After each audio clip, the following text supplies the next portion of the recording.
Hello à tous et bienvenue sur cette chaîne. Moi c'est Jérôme. Il y a 5 ans j'étais tétraplégique et sur cette chaîne je vous raconte à travers mon histoire comment je pense être arrivé à me reconstruire et donc je vous parle de résilience. Et aujourd'hui je voudrais faire une vidéo vraiment dédiée sur les étapes par lesquelles moi j'ai eu l'impression de passer avant de pouvoir commencer à se dire que vraiment on a reconstruit quelque chose et qu'on est vraiment dans cette phase de résilience. Je vous ferai une vidéo où, donc aujourd'hui je vais vous en parler, comme je vais vous raconter, et je vous ferai une vidéo plus avec des dessins, parce que sur chaque phase, je pense qu'on peut mettre un petit peu des petites courbes, voilà, j'aime bien qu'on m'explique avec des choses qui montent, qui descendent, donc je vous expliquerai comment ça a marché pour moi.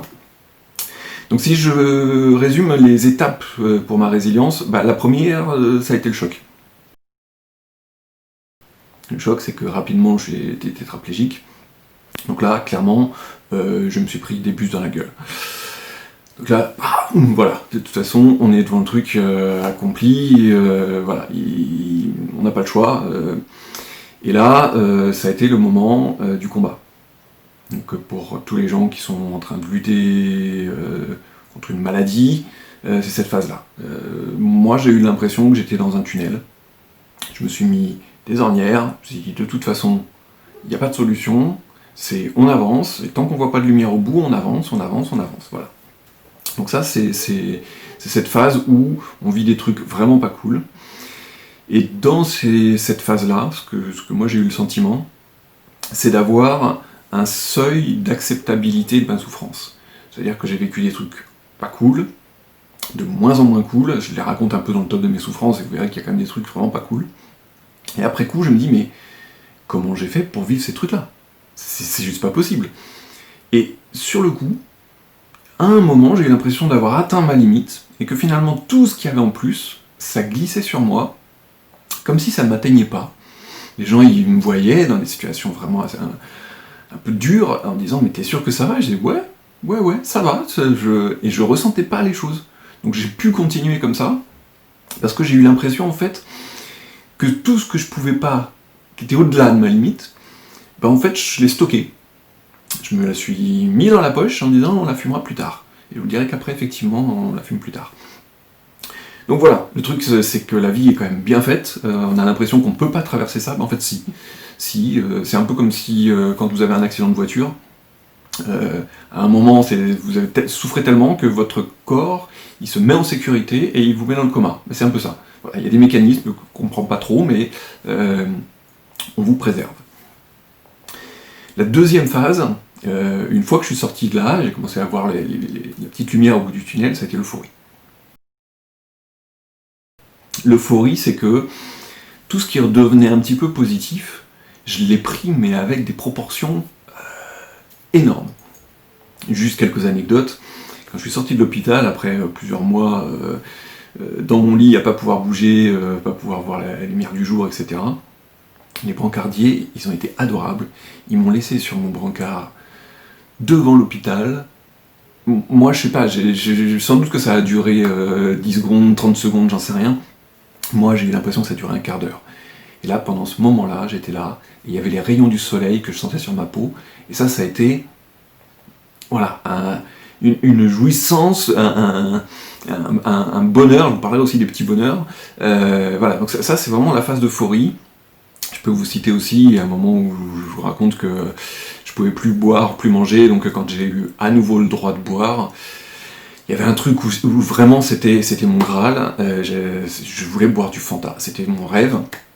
Alors je fais pas de publicité, donc Coca-Cola, Ice Tea, tout ce que vous voulez, enfin, moi c'était le Fanta. Et il y a une aide-soignante qui a pris quelques euros de sa poche et qui allait me chercher un Fanta au distributeur et qui m'a amené ça. Et quand j'ai bu les premières gorgées, mais j'ai ressenti un truc, je pense que c'est comme les gens qui ont fait Koh-Lanta, j'ai pas fait ça, mais à chaque fois ils le disent, quand ils remangent la nourriture normale, etc., ça prend des proportions énormes. Voilà, donc c'est cette phase vraiment après le plongeon, hop là, on est complètement vraiment l'euphorie. Et puis ça se stabilise.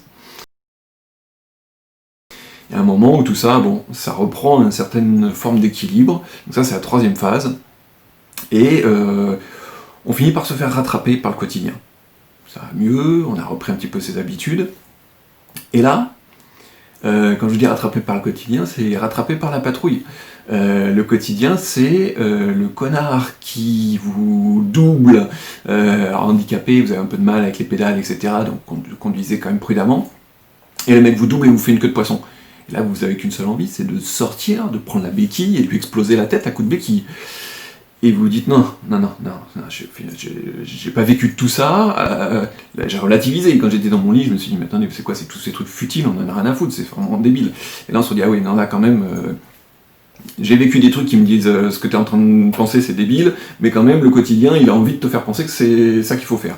Donc voilà, c'est un moment qui est pas très facile, où on essaie de trouver, voilà, ça se restabilise, dire ça comme ça.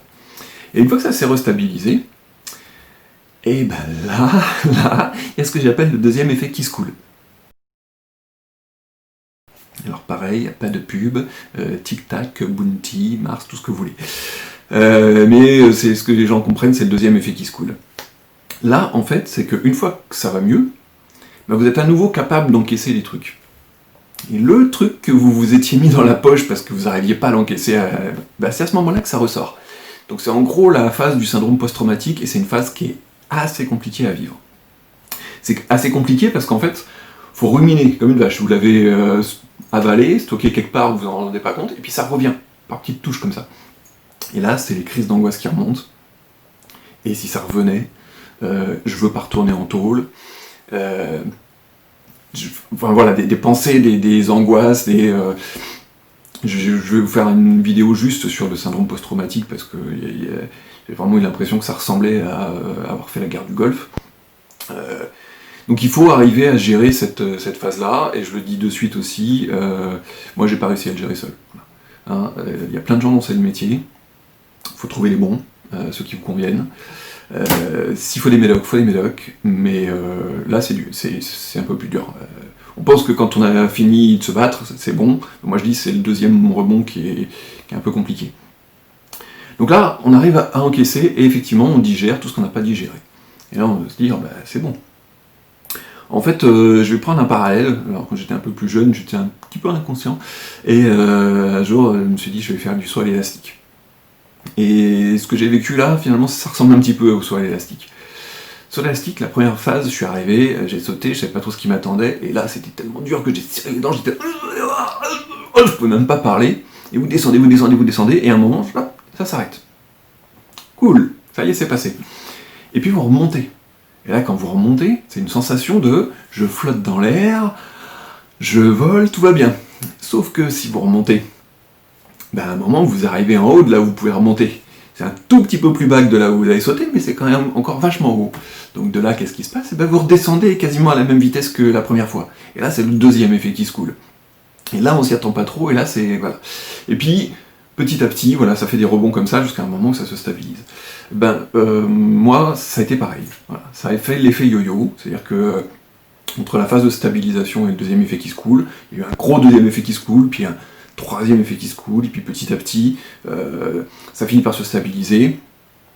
Mais, je vais être honnête, l'étape du Covid, où on revit des choses comme ça, un truc qui ressemble à la grippe, réanimation, intubation, rééducation, etc., alité pendant longtemps. Ça m'a fait ressurgir des bouffées, mais je suis dans une phase où maintenant ces bouffées, voilà, c'est des petits rebonds.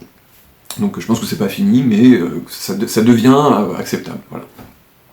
Et je pense que depuis, on va dire, allez, 1 an, je suis rentré dans cette phase de résilience.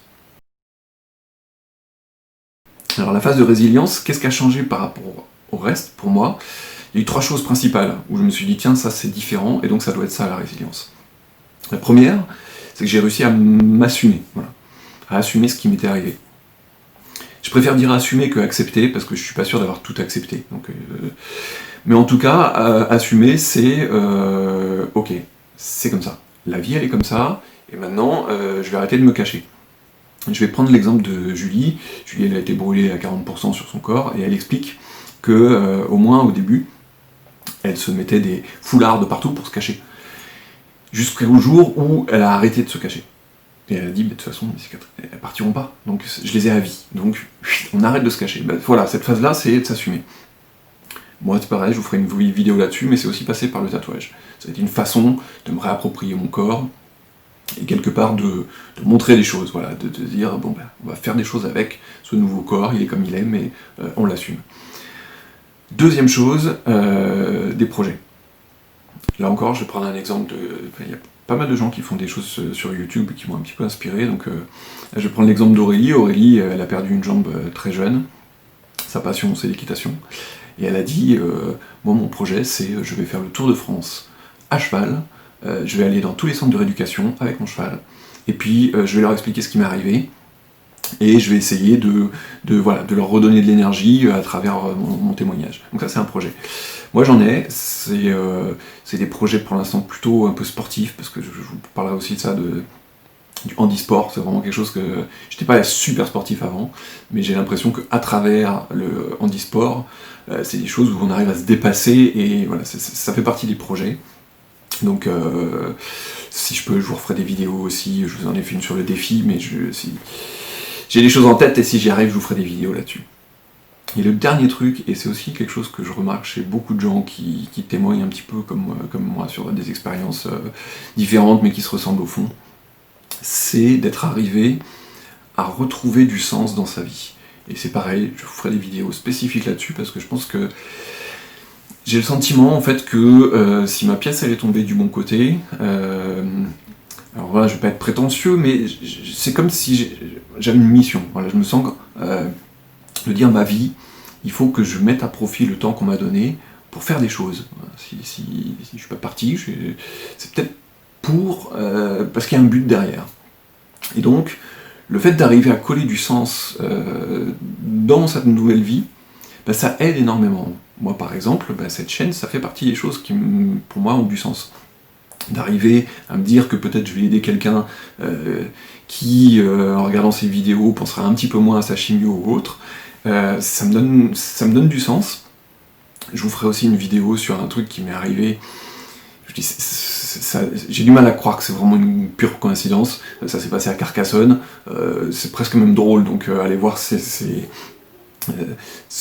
l'ai tourné un peu de façon humoristique, mais vraiment il y a des choses, il y a des drames et des choses drôles. Donc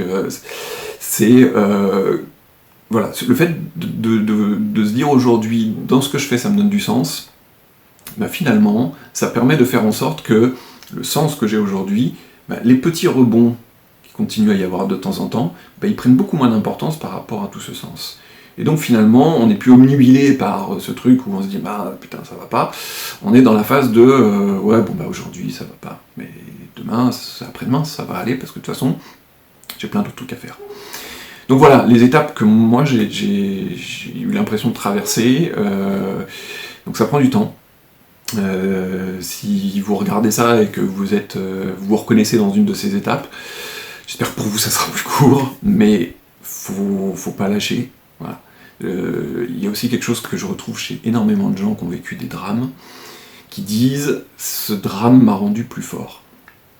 Et aujourd'hui je partage complètement, ce drame m'a rendu plus fort, ou a fait en sorte que ma vie aujourd'hui elle est plus remplie. Voilà. Je vous ferai une vidéo plus courte, mais avec des petits dessins où vous comprendrez ce qui est difficile, le bonheur et tout ça. Voilà, je m'arrête pour aujourd'hui et je vous dis à ciao.